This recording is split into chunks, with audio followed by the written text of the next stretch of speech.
When we think of ancient celebrations, it is often easy to imagine loud sounds, rushing colors, and the excitement of people gathered together in crowded spaces.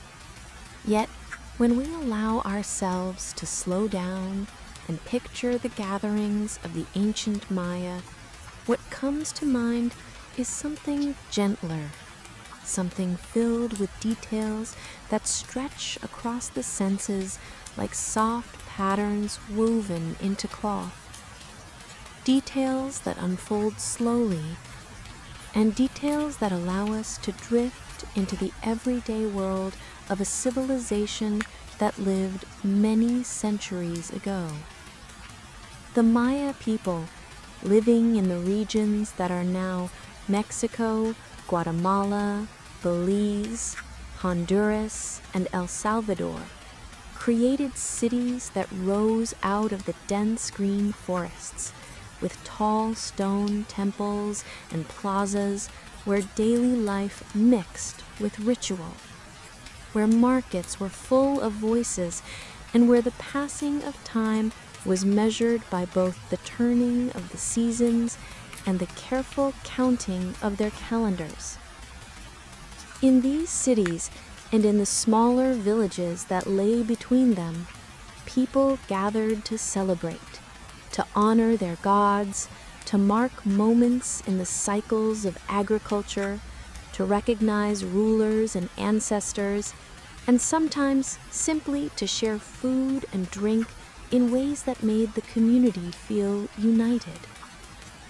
These gatherings, which we might think of as parties, were different from the casual entertainments of today, for they were shaped by religion, by the patterns of the land, and by traditions that placed every action within a wider circle of meaning.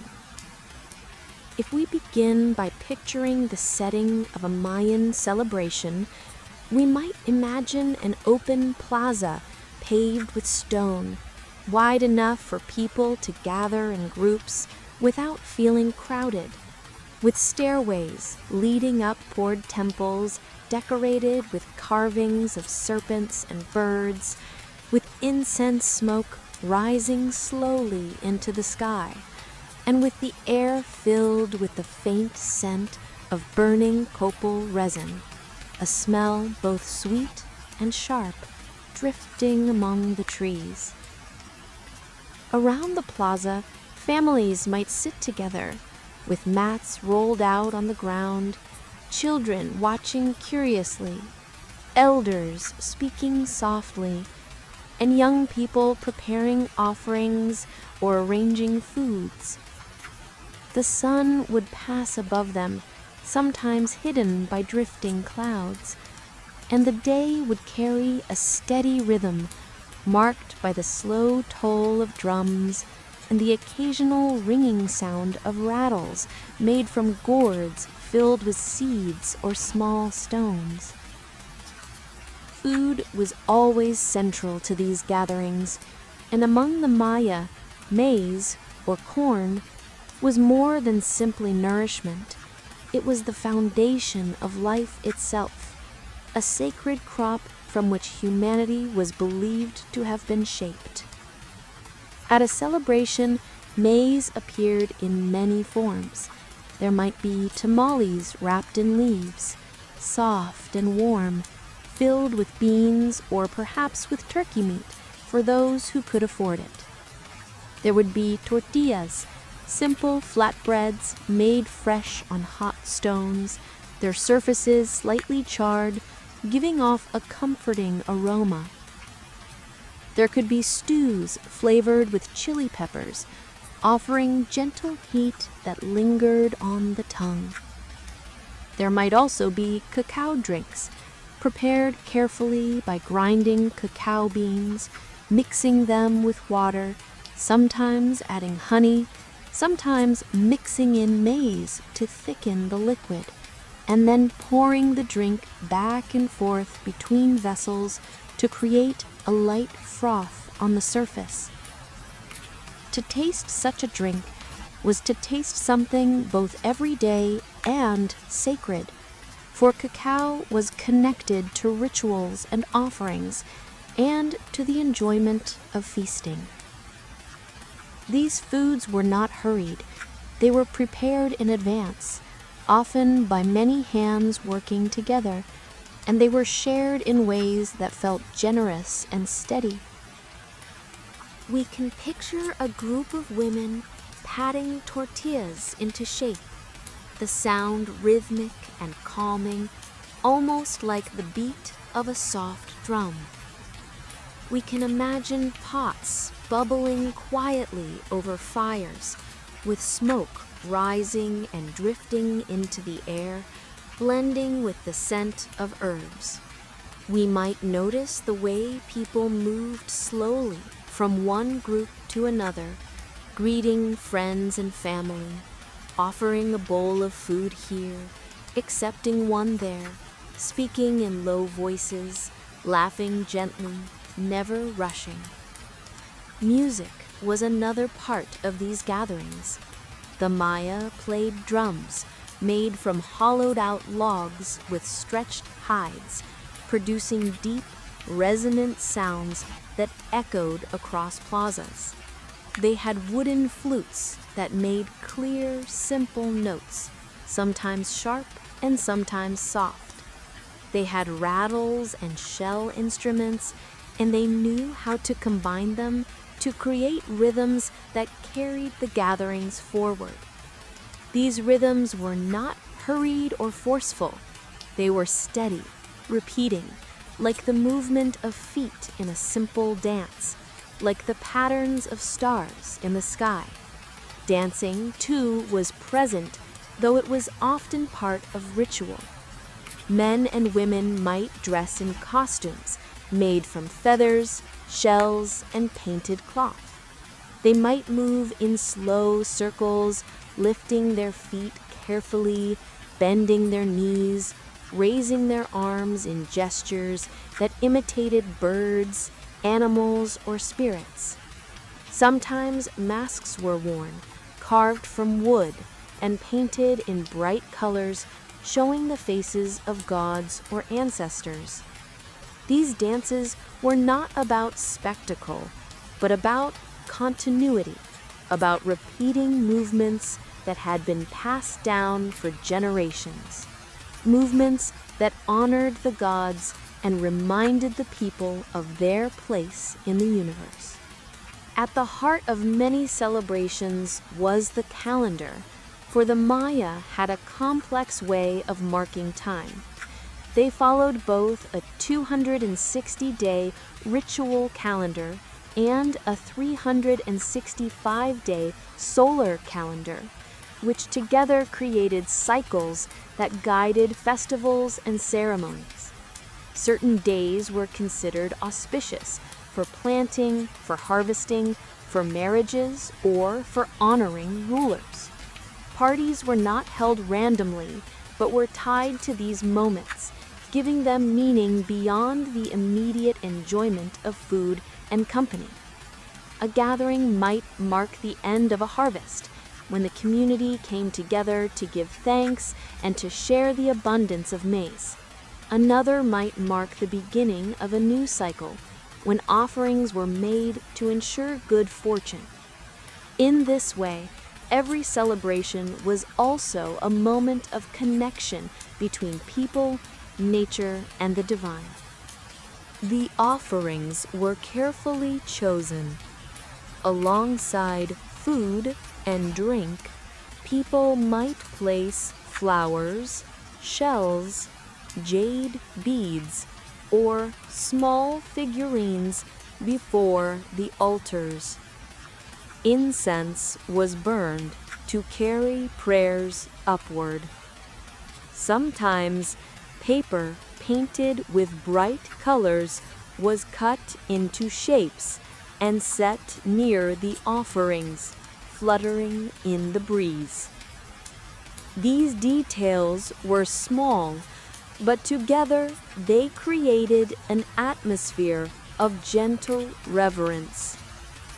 The social aspect of these gatherings was equally important. People met to strengthen bonds within the community. Families reconnected, alliances between neighboring groups were renewed, and rulers had the chance to display generosity by hosting feasts. In Mayan society, generosity was a mark of status, for to give food and drink to many people was a sign of power and respect. Those who hosted parties were remembered for their ability to provide, and this memory carried forward long after the event itself had ended. As the evening approached, the atmosphere shifted.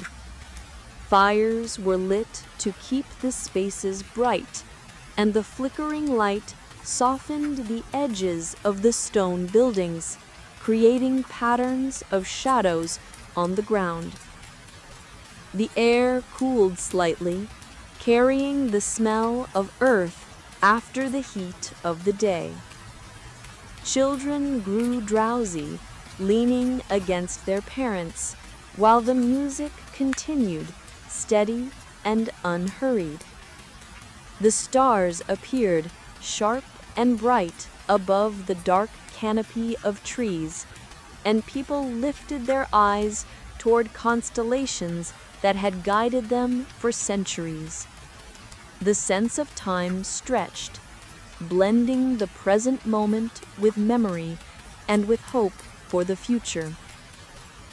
It is easy to imagine how calm such gatherings might feel, with no hurry to leave, no rush to finish, but rather a long, slow unfolding of food, music, dance, and conversation.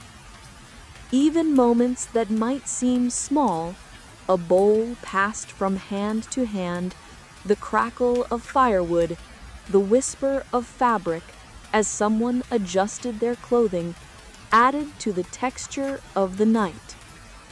These were not distractions, but part of the rhythm of the whole, as steady as the cycle of day into night, as steady as the beat of a drum. If we think further about the preparation for such parties, we might see the days leading up to the event. Fields would be harvested, maize dried and stored, cacao beans roasted and ground. Animals might be raised carefully for months, then used to provide meat for the feast. Pottery would be washed, mats repaired, clothing cleaned and sometimes painted with new designs. Masks might be repainted, feathers sorted and arranged, jewelry polished. These tasks were not hurried chores, but part of the anticipation, each one adding to the sense that something important was coming. The architecture of the plazas where these gatherings took place also contributed to the experience. The Maya built their cities with open spaces, designed for assembly, with acoustics that carried the sound of drums and voices. The stone steps of temples provided places to sit, and the wide flat surfaces allowed dances to be performed before many eyes. The very layout of the cities encouraged gatherings, and when the plazas filled with people, the buildings seemed to come alive, their carvings of serpents and jaguars watching silently as the celebrations unfolded. The clothing worn at these parties was often colorful and carefully prepared. Everyday clothing might be simple, made from woven cotton, but for gatherings, people wore embroidered designs, belts decorated with shells, or headdresses adorned with feathers. Jewelry made from jade or bone added to the appearance. Each item carried meaning, whether it was a sign of social status, a symbol of a family line, or an offering to the gods through beauty itself. For those who attended, the sense of community was perhaps the most lasting impression. The parties were not just for pleasure, but for connection. To share food was to affirm bonds. To dance together was to participate in tradition. To watch the rituals was to be reminded of the greater cycles that guided life. Every small act, tasting a tortilla, listening to the drum beat, feeling the warmth of a fire, was part of something larger. And so, when we picture ancient Mayan parties, we see more than simple entertainment. We see gatherings that stretched across time, linking past and present, earth and sky, people and gods. They were moments of rest and of meaning, where the daily struggles of farming, building, and trading gave way to a slower rhythm, one filled with food, music, conversation, and quiet reverence. These gatherings remind us that celebration need not be hurried or loud to be profound. It can be steady, patient, and woven into the fabric of life, like the slow turning of the stars above the stone plazas of the ancient Maya. When we move further into the scene of Mayan celebrations, it is helpful to linger on the details that surrounded the people who gathered. For the world of the Maya was one in which every sight, sound, and texture carried layers of meaning.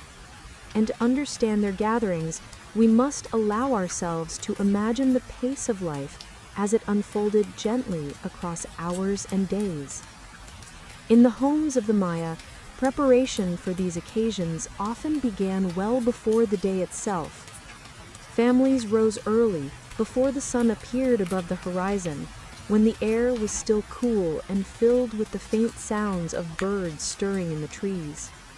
Fires were kindled in hearths, and the scent of wood smoke mingled with the aroma of maize being ground into flour. The sound of grinding stones as hands pressed kernels against the surface of a metate was slow and repetitive, creating a steady rhythm that carried through the early morning. This was work, but it was also meditative, a reminder of the deep connection between food and time. As maize was ground, water was fetched from nearby wells or rivers, carried in jars balanced carefully. The weight was familiar, the path well known, and the act of walking to collect water was itself part of the day's rhythm. These jars of water would later be used for cooking, for mixing with cacao, or for preparing atole, a warm maize drink that brought comfort in gatherings. Every step of preparation was ordinary, and yet, in the context of a coming celebration, it carried a gentle sense of anticipation. Children might help by collecting firewood, gathering herbs, or fetching small bundles of flowers. Their movements were slower than adults, their curiosity leading them to pause and examine leaves, stones, or insects along the way. Their laughter might drift through the village, blending with the more serious tones of adults speaking about the tasks ahead. The presence of children at these gatherings gave them a sense of continuity. For the young learn traditions by watching, by tasting, by listening, and by slowly absorbing the rhythms that defined community life. As the day of celebration drew nearer, clothing was carefully chosen. Cotton cloth, woven on backstrap looms, was washed and sometimes dyed with natural colors drawn from plants, seeds, or insects. Designs were embroidered with simple yet patient stitches, creating patterns that echoed the forms of birds, flowers, or the flowing geometry of rivers. These garments were not hurried creations, but the results of many quiet hours of work, and wearing them on a day of gathering was a way of honoring both the maker and the occasion. In the plazas, preparations also unfolded. Stones were swept clean, mats laid out, and altars decorated with offerings. The arrangement of space was deliberate. for gatherings were not simply about convenience, but about harmony. The placement of food, the positioning of musicians, the direction in which dancers would move, all of these mattered, for they reflected an order that connected human life with the wider cosmos. Just as the stars moved in predictable paths, so too did the people shape their movements to align with what was seen as proper and balanced. The offerings that accompanied these gatherings deserved close attention. Copal resin, a substance gathered from trees, was one of the most common, burned to release fragrant smoke. The process of lighting the resin, waiting for the first tendrils of smoke to rise, and watching it drift upward was slow, almost hypnotic. The smell of copal filled the air with a sweet, earthly sharpness that many associated with sacredness. Alongside copal, flowers were often placed, bright blooms gathered from fields or gardens, arranged in small bundles, their colors vivid against the stone surfaces of temples or the woven fibers of mats. Shells might be added, collected from rivers or from the coast, polished to a soft sheen. Small carved objects of jade or bone, tokens of value, might also be offered. Each item had its place, and together they created a gentle sense of abundance. Food was prepared in large quantities, yet it was not served in haste. Tamales, filled with beans, squash, or turkey, were unwrapped carefully, their steam rising in soft wisps. Bowls of stews, seasoned with chili and herbs, were shared slowly, eaten with tortillas that doubled as both food and utensil. Drinks of cacao were poured back and forth between vessels to create foam, the motion unhurried, the foam rising gently to the surface. Sometimes honey was added, its sweetness balancing the bitterness of the cacao. These drinks were sipped, not gulped. The taste savored, the warmth filling the body as the evening air cooled. The musicians who played during these gatherings did not rush their rhythms. The hollow beat of drums echoed across the open spaces, slow and deliberate. Flutes joined with simple, clear notes, rising and falling like the sound of wind through trees. Rattles added texture, a soft shake that reminded listeners of rain falling on leaves. The music was repetitive, but repetition was part of its purpose, allowing the mind to settle into patterns that felt both grounding and timeless. The rhythms matched the pace of conversation, of walking, of dancing, and of breathing itself. Dances unfolded with equal patience. Groups of dancers moved in circles, their steps deliberate, their gestures precise. The movements imitated animals, the flutter of a bird's wings, the slow stride of a jaguar, the shifting coils of a serpent. The dancers often wore masks carved from wood, painted with natural pigments, decorated with feathers, shells, or bits of stone. These masks allowed them to embody beings beyond themselves, connecting human actions to the wider world of spirits, ancestors, and gods. To watch the dances was to witness stories being told without words, stories that had been told for generations and would continue long after. The audience gathered around watched quietly. Some spoke softly to one another, pointing out details of costumes or movements. Others sat in silence, letting the sounds and sights wash over them. Children leaned against their parents, sometimes imitating the dancers with small gestures, sometimes simply gazing in wonder. Elders nodded slowly, remembering earlier times when they themselves had danced, when the gatherings had followed similar rhythms. The sky, too, was part of the celebration. In the daytime, the sun's steady warmth bathed the plaza, casting shadows of temples and people across the stone ground. As the sun lowered, the sky shifted, softening from bright blue to deeper shades of orange and purple. Fires were lit, their smoke mingling with the fading light. When darkness fell fully, the stars appeared, sharp and clear against the black sky, for in the absence of artificial light, every star shone with clarity. The constellations were familiar to the Maya, who used them to track time and to guide rituals. To look upward during a celebration was to feel connected not only to the community around, but to the wider cosmos above. The role of rulers in these gatherings was also significant. Rulers were expected to host feasts, to provide food and drink, to sponsor dances and rituals.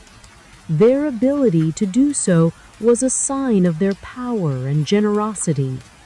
When they appeared among the people, often dressed in elaborate clothing with headdresses of feathers and jade ornaments, they were both part of the gathering and symbols of its purpose.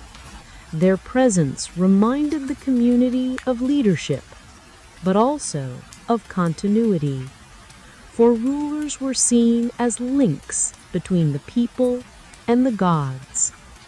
The generosity of a ruler in sharing food was remembered long after, strengthening bonds of loyalty and respect.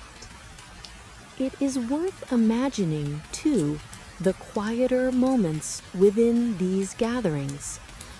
A woman adjusting the folds of her woven garment, smoothing it across her knees. A child reaching out for a piece of fruit, its skin glistening in the firelight. An elder leaning on a staff, speaking in a low voice to a neighbor about seasons past. The small crackle of firewood as flames shifted. The slow trickle of water poured into a clay jar. These details, simple and ordinary, created a sense of calm continuity that held the larger event together. The gatherings did not always end quickly. They might last late into the night, with music and conversation continuing until the fires burned low. Some people dozed lightly on mats, waking to the sound of drums or the laughter of friends. Others kept watch, tending to fires, keeping food warm, ensuring that the rhythm of the night remained steady. Eventually, the gathering would fade, not with sudden endings, but with slow departures, families rising one by one, carrying children, rolling up mats, speaking farewells. The plazas would grow quiet again, the last traces of smoke drifting into the air, the stars continuing their slow movement overhead.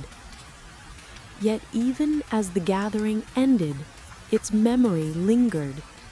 The taste of cacao, the sound of drums, the sight of dancers, the warmth of firelight. These details stayed with the people, carried into the next day, the next week, the next cycle. The gatherings were not isolated moments, but part of a larger flow, each one linked to those before and those yet to come. If we pause to consider the broader meaning of these celebrations, we see that they were not about escape or distraction, but about connection.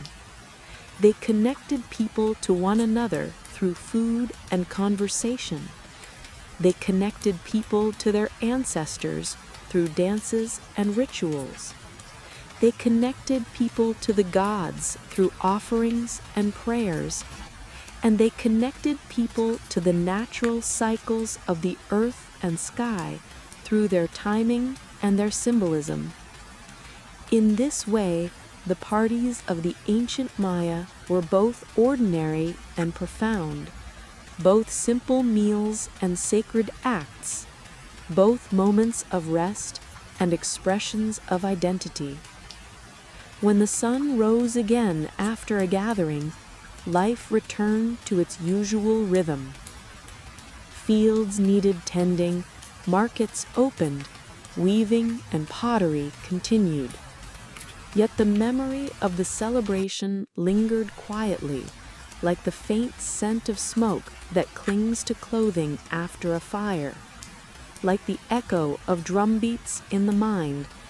And so the cycle continued, day after day, season after season, celebration after celebration, each one woven into the fabric of Mayan life. To continue moving slowly through the world of Mayan gatherings, it is worth pausing to think more deeply about the foods and drinks that were present, because these were not simply nourishment for the body, but also symbols of identity, status, and devotion. The preparation, the serving, and the sharing of foods at these parties carried meanings that went far beyond the taste or the fullness they provided. Maize remained at the center, as it always did, for maize was life. From the earliest myths of the Maya, humanity was shaped from maize dough, and so to eat maize was to affirm one's very existence. At gatherings, maize appeared in multiple forms. Fresh ears might be roasted over fires, their kernels browned and releasing a soft, sweet aroma. Ground maize was shaped into tamales, steamed in leaves that held in their warmth and moisture. Tortillas were rolled and stacked, wrapped in cloth to keep them soft, then passed from hand to hand as people ate together. Drinks of maize gruel, flavored with honey or fruit, offered warmth and comfort, especially in the evenings when the air grew cool. Alongside maize, beans and squash appeared, forming the foundation of the diet known today as the Three Sisters, a trio of crops that supported one another in the fields and in the body. Beans added richness and protein, cooked into stews that simmered slowly, filling clay pots with gentle bubbling sounds. Squash was roasted or stewed, its flesh soft and sweet, its seeds toasted for added flavor. These were everyday foods, but at gatherings they were prepared in greater abundance, seasoned with herbs, and shared in ways that made them special. For those who could provide it, meat was also served. Turkey was common, prepared in stews or roasted, seasoned with chili peppers that gave the dishes warmth. Venison might also appear, though it was less frequent, reserved for larger or more formal gatherings. Fish from rivers or coastal waters could be dried and transported, then rehydrated in stews. These meats were not the main focus of every gathering, for they were harder to come by, but when they were offered, they symbolized generosity and abundance. Cacao, as both food and ritual, deserves its own attention. The process of preparing cacao was deliberate. Beans were roasted, their shells removed, their interiors ground on stones until they formed a paste. This paste was mixed with water, sometimes thickened with maize, sometimes sweetened with honey, sometimes flavored with chili. The mixture was poured from one vessel to another to create foam, a process that required patience, for the foam was seen as the finest part of the drink. Clay cups were filled, the surface shimmering with bubbles, the taste both bitter and sweet.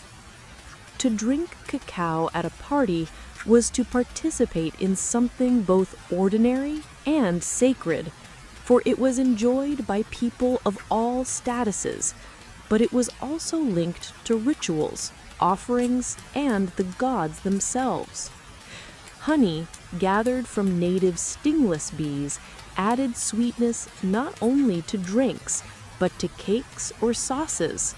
The bees were carefully tended, their hives often kept in hollow logs. Collecting honey was itself an act of patience, and the golden liquid was treasured, especially for use in celebrations. Fruits added freshness: papayas, guavas, avocados, and sometimes cacao pulp itself. These were sliced, shared, and eaten slowly, their flavors balancing the heavier maize and meat dishes. The vessels used for serving food and drink also mattered. Pottery was painted with designs, sometimes geometric, sometimes showing scenes of daily life or of gods. At feasts, these vessels were not hidden but displayed, for their beauty added to the sense of occasion. To hold a painted cup of cacao was to enjoy not only the drink, but the artistry of the maker, and to see the same designs in the hands of many people was to feel part of a shared tradition. The act of eating together created bonds. People did not eat in isolation, but sat in groups, mats spread out, bowls placed between them, food passed back and forth. To share a tortilla, to hand someone a piece of roasted maize, to pour cacao into another's cup, these were gestures of connection. The slowness of the meal allowed conversations to unfold, laughter to arise, and stories to be told. The food itself was part of the rhythm of the gathering, but so too was the act of sharing. Turning to the music again, it is clear that sound shaped the atmosphere of these parties in profound ways. The low, resonant beat of drums created a foundation, a heartbeat that carried through the plaza.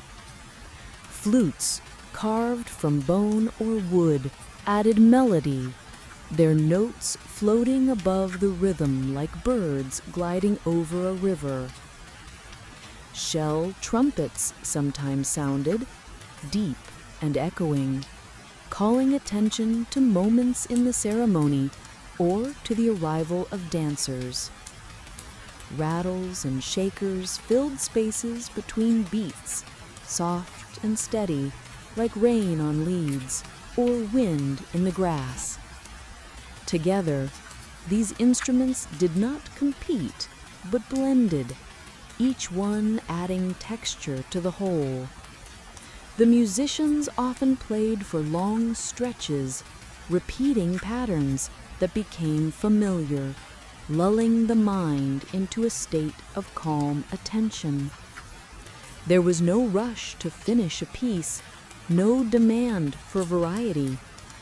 Instead, the steady rhythms encouraged both dancers and listeners to settle into the moment, to feel the connection between sound and movement, between body and earth.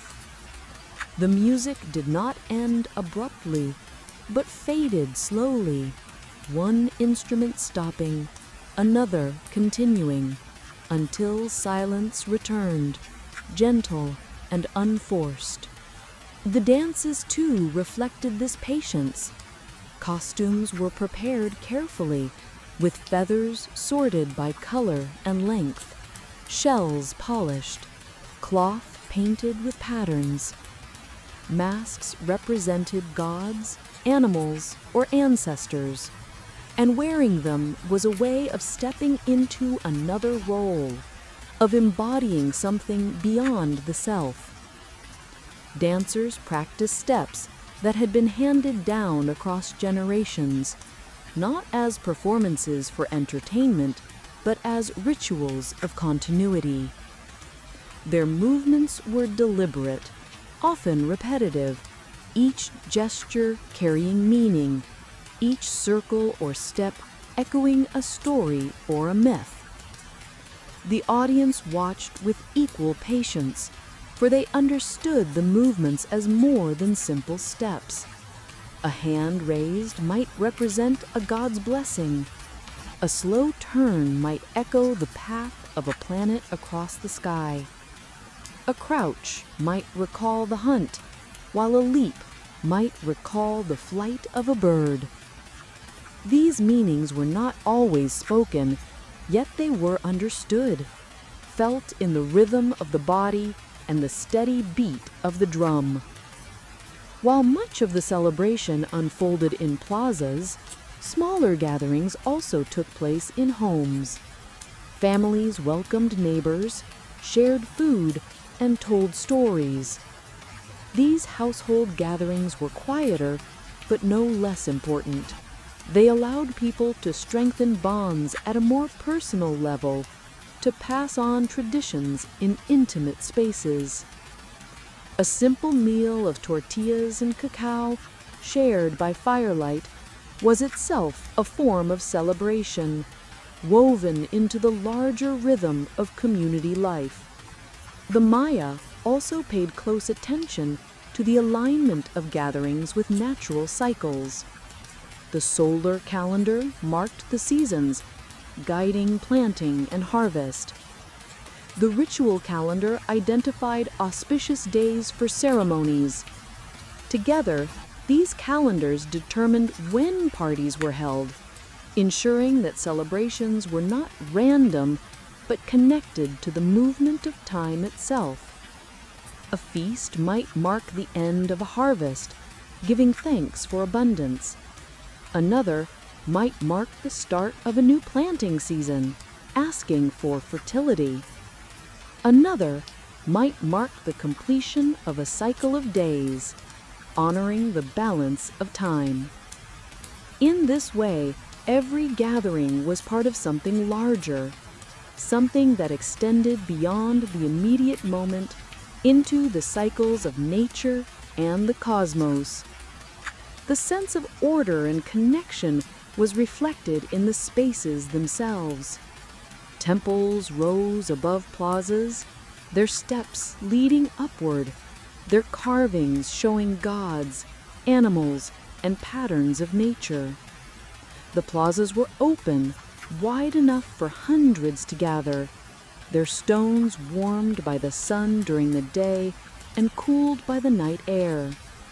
The acoustics of these spaces allowed drums to carry, voices to echo, and silence to settle when the music stopped.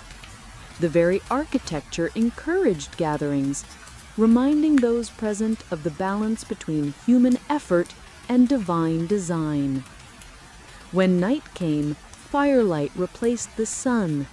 Flames flickered, casting shadows on stone walls, making carvings seem to move, bringing masks and costumes to life.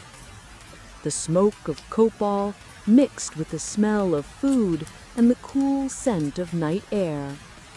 Stars spread above, constellations forming patterns the Maya knew well, patterns they used to mark time, to guide crops, to tell stories.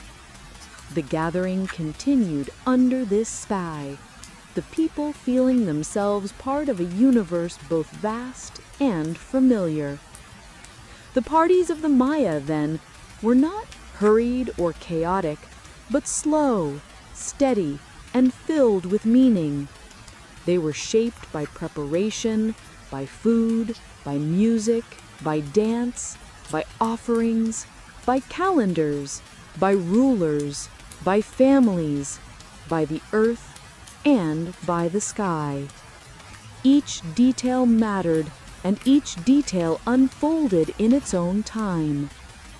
To imagine these gatherings is to imagine a rhythm of life, both gentle and profound, one that carried the people of the Maya through days, through seasons, and through generations. And so, when we linger on these scenes, we can almost hear the steady beat of drums, feel the warmth of firelight, taste the richness of cacao, smell the sharp sweetness of copal, and see the slow movements of dancers. We can picture the mats spread across the plaza, the bowls of food passed from hand to hand, the conversations unfolding softly, the stars above turning in their endless cycles. Everything was connected, and everything moved at a pace that invited calm, patience, and reflection. When we allow ourselves to settle even further into the scene of Mayan celebrations, it becomes clear that what might be thought of as parties were in truth woven into every layer of life, so that the social, the religious, the agricultural, and the political were not separate domains, but part of one continuous fabric. The slow unfolding of events, the deliberate preparation of foods, the steady rhythm of music and dance, the arrangement of offerings, and the gathering of families and rulers all reflected this sense of unity. To appreciate the fullness of these gatherings, it is useful to think of how they fit within the agricultural cycles. The planting of maize, beans, and squash marked one moment, while the harvest marked another. Celebrations often accompanied these times, for they were moments of gratitude and hope. At planting, the gatherings asked for fertility, rain, and growth. At harvest, they gave thanks for abundance and sustenance. These parties were not luxuries, but necessities, affirming the people's connection to the land and to the gods, who were believed to guide its fertility. The rituals associated with agriculture often appeared within the gatherings themselves. Offerings of maize, beans, or cacao might be placed on altars. Small bowls of food were sometimes left in fields, given to the spirits of the earth. Dancers might imitate the growth of plants, rising slowly from crouched positions, stretching arms upward as if toward the sun. Musicians might play rhythms that echoed the cycles of rain and growth, slow and steady like water falling drop by drop. These details, woven into the celebrations, reminded everyone that their lives were sustained by the land, and that gratitude was owed for every harvest. The rulers who hosted these gatherings often used them to demonstrate their ability to provide for the people. To feed many mouths was a visible sign of generosity and power. The ruler might appear wearing elaborate garments with jade ornaments glinting in the light, feathers arranged into tall headdresses, and painted designs on arms and face. Their arrival would be marked by music, perhaps the sounding of a shell trumpet or the deep beat of a large drum. Yet even as they displayed their status, they also acted as hosts, ensuring that food and drink were distributed, that music and dance continued, that the offerings to the gods were made with care. Their role was not only to command, but to give, and these gatherings reinforced that expectation. Priests also played central roles.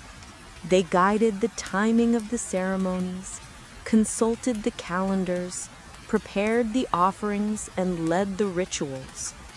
They burned incense, recited prayers, and sometimes wore masks that represented gods. Their voices, chanting in low tones, carried across the plazas, blending with the sounds of music and fire. They were the ones who connected the people to the divine, ensuring that the gatherings were not merely social occasions, but sacred acts that maintained harmony between humans and the cosmos. Yet, for most people, the experience of these parties was simpler and more immediate.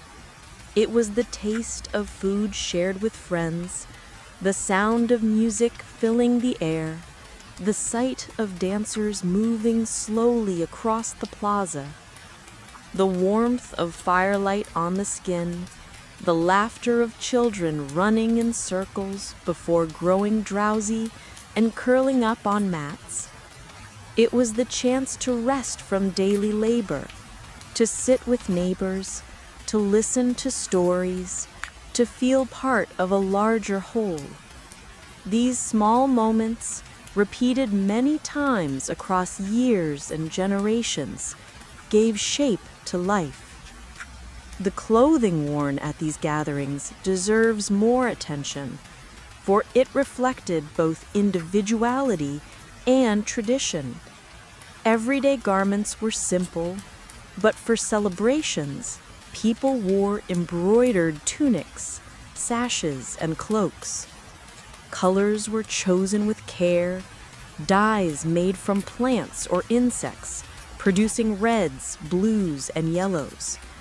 Feathers were added for decoration, bright against woven cloth. Jewelry of jade, shell, or bone was worn, not only as ornament, but as symbol, for each material carried meaning. Jade represented life and renewal. Shell recalled water and fertility. Bone connected to ancestors. To wear these items at a party was to honor both oneself and the occasion. Masks, especially, carried power.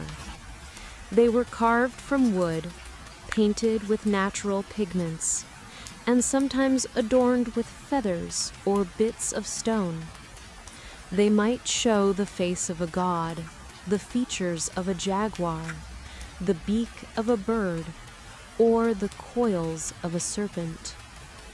To put on a mask was to step into another form, to move beyond the human self into something larger.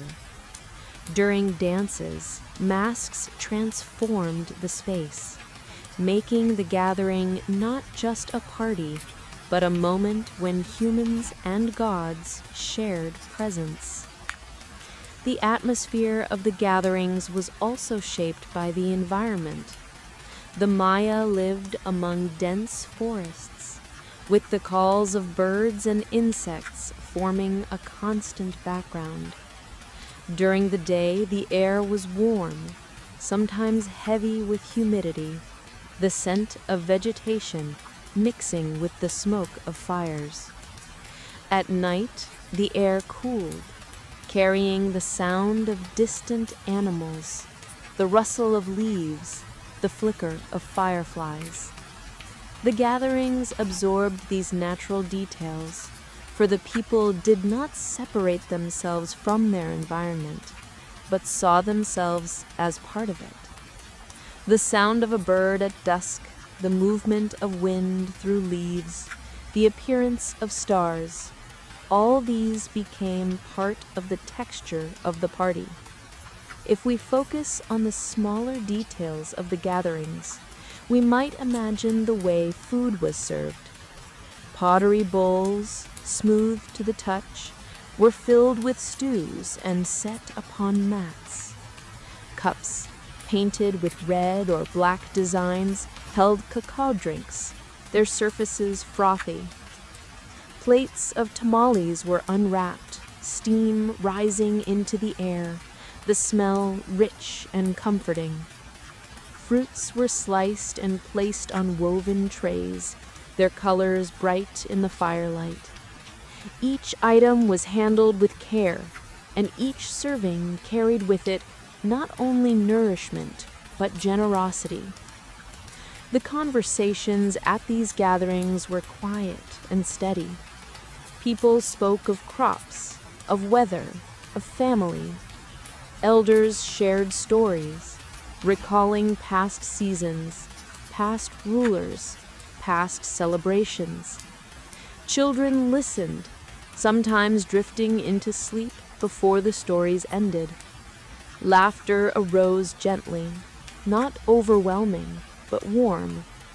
Words mixed with the sounds of drums and flutes, blending into a soft hum that filled the night. The structure of time within the gathering was unhurried. There was no strict schedule, no demand to move from one activity to another quickly. Food was eaten slowly, music played steadily, dances unfolded at their own pace. Offerings were made with care, pauses allowing silence to settle. The party stretched across hours, each moment flowing into the next, the night itself becoming a rhythm that guided the people. The sense of connection extended beyond those present. The offerings, the dances, the prayers all reached toward ancestors, gods, and natural forces. The smoke of incense rose toward the sky, carrying prayers upward. The food placed on altars was given to unseen beings, not to be consumed by people, but by spirits. The dances embodied myths of creation, reminding those present of the stories that shaped their world. In this way, the gatherings linked the living to the past, to the divine, and to the cycles of the earth. As the fires burned lower, the gatherings shifted into quieter phases. People stretched out on mats, resting. Musicians played softer rhythms. The stars wheeled slowly above, constellations passing overhead, reminding the people of the calendars that guided their lives. The sense of time stretched, the party becoming less an event with a beginning and end, and more a moment within an endless cycle. Even the departure at the end of a gathering was slow. Families rose one by one, speaking farewells, carrying children who slept against shoulders, rolling mats, gathering vessels. The plazas grew emptier, the fires dimmer, the sounds quieter, until only a few remained, tending the last embers. The smoke drifted upward, carrying with it the final traces of food, incense, and fire blending into the night air. The city returned to silence, but the memory of the gathering lingered, to be recalled in days and weeks to come. The parties of the Maya, then, were not fleeting amusements, but woven into the rhythms of life. They were part of the cycles of agriculture, of calendars, of rulers, of families, of gods. They were steady, slow, and filled with meaning. To imagine them is to imagine not noise and chaos, but calm continuity, not spectacle, but connection, not distraction, but integration. Each detail mattered, and each detail unfolded in its own time, creating gatherings that were both ordinary and sacred, both communal and cosmic. As we move even further into the gentle imagining of what these ancient Mayan parties may have been like, it becomes clear that each celebration was both large in its social presence and subtle in its details. The sound of music, the sharing of food, the rhythm of steps in a dance, the warmth of torches and firelight, all carried meaning, yet none of it was rushed or forced. The gatherings unfolded at their own natural pace, guided by the calendars, by tradition, and by the desire of people to come together in a way that made life feel steady, balanced, and whole. It is easy to picture the plazas filled with people, yet each individual had their own quiet role to play. Farmers arrived with families, bringing baskets of maize or squash, small gifts that could be shared. Craftspeople might display their work, offering finely made pottery or woven cloth that could be used in exchange or as decoration for the rituals. Musicians tuned their instruments, testing the tension of drumheads, adjusting the sound of flutes carved from bone or reed. Dancers prepared masks and costumes, painting faces, tying sashes, adjusting headdresses. Priests reviewed the timing of offerings, arranging bowls of incense, lighting fires at the right moments. And rulers ensured that the distribution of food and drink was plentiful enough to remind all present that their leadership was both strong and generous. Each role fit into the larger whole, just as threads in a weaving combine to make a cloth. The order of the celebration was rarely rigid, but certain patterns were common. Food was offered first to the gods, then shared among the people. Music often accompanied the arrival of rulers or the beginning of dances. Incense burned steadily, smoke drifting in curling shapes through the air, reminding everyone of the presence of the unseen world. Storytelling might take place between dances, with myths recited by elders or priests, while younger listeners absorbed not only the words, but also the rhythm and the tone, learning in ways that would stay with them. One of the most distinctive elements of Mayan gatherings was the use of calendar days to determine when they occurred. The Maya used more than one calendar system, including the 260-day ritual calendar and the 365-day solar calendar.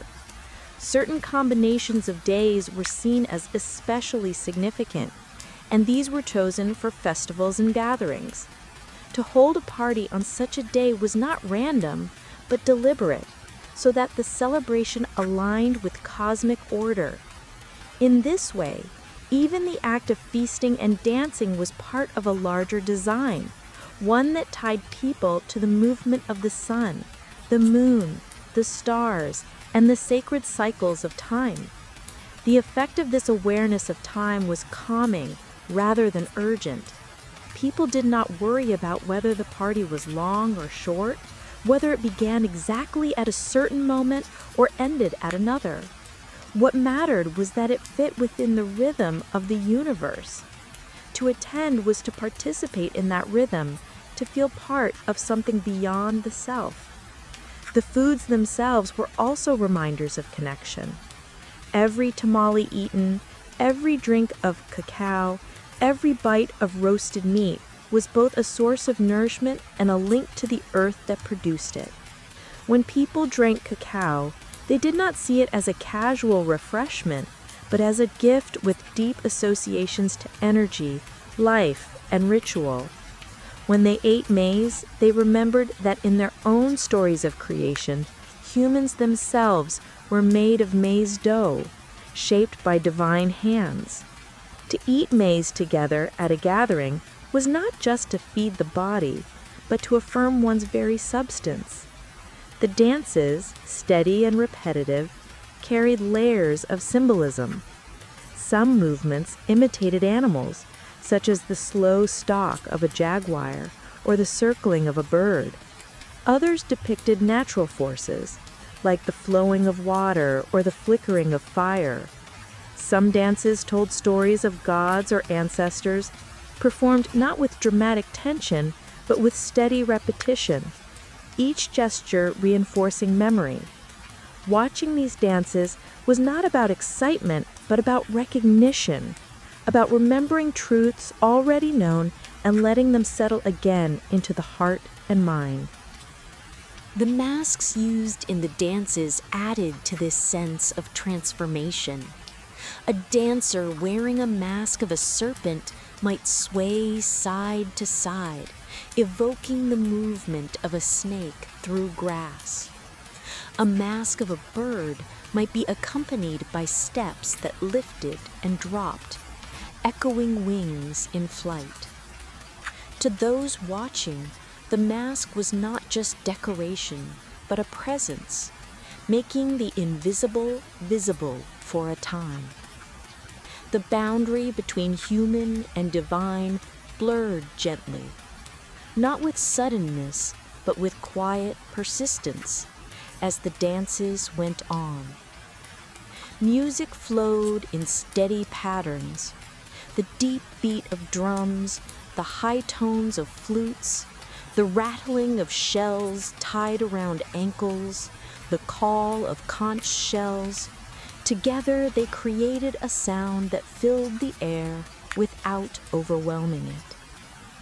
The rhythms were simple and cyclical, designed not to surprise, but to endure.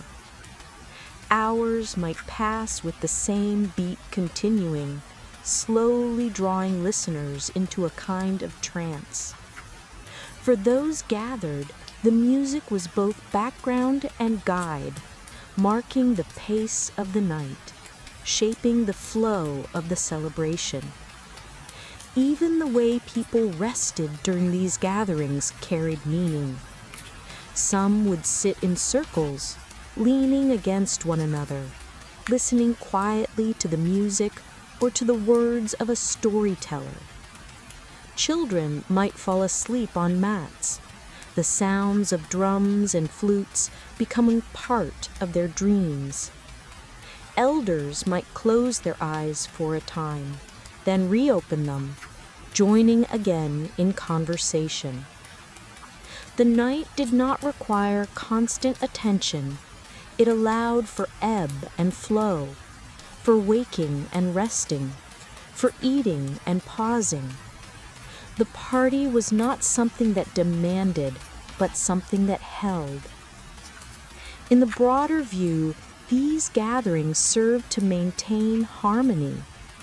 They brought together different families, reaffirming bonds between neighbors. They gave rulers a chance to display care for their people. They allowed priests to fulfill their duties in keeping the relationship between humans and gods steady. They provided ordinary people with times of rest, nourishment, and connection. In every sense, they balanced the demands of daily work and the uncertainties of nature with moments of shared order and beauty. The atmosphere lingered long after the fires dimmed. The smell of incense clung to clothing. The memory of songs echoed in minds. The taste of food remained on the tongue. The sight of masks and dancers stayed in vision. These traces carried the sense of the gathering into the following days, reminding people that they were part of something ongoing. It is worth remembering that these parties were not rare spectacles, but recurring rhythms: planting, harvest, solstices, equinoxes, the dedication of temples, the honoring of rulers. All were occasions for gatherings. Life moved from one celebration to another, each different but connected, each forming part of the cycle of time. In reflecting on what these ancient Mayan parties were really like, one sees that they were not loud displays of extravagance, but calm, integrated experiences that touched every aspect of life. Food, music, dance, ritual, and community blended into one. Nothing was separate, nothing hurried. Each element unfolded in its own time, in its own rhythm, reminding those who gathered that they were part of a world ordered by cycles, by seasons, by gods, by ancestors, and by the earth itself. And so, if one imagines being there, one might picture not a moment of excitement, but a slow, steady flow of time. A bowl of food passed hand to hand, a drumbeat echoing in the distance, a mask catching the light of a fire, a child drifting to sleep, a star appearing above the plaza, a priest's chant rising into the night, a ruler's gesture of offering, a neighbor's quiet laughter. These small, ordinary moments, taken together, reveal the calm heart of the celebration. The ancient Mayan parties were truly like this, gatherings of people in plazas and courtyards, beneath the sky, among temples and homes, with food, with music, with dance, with ritual, with story. They were slow, steady, connected, and whole. They were life itself, shaped into a form that could be shared, remembered, and lived again.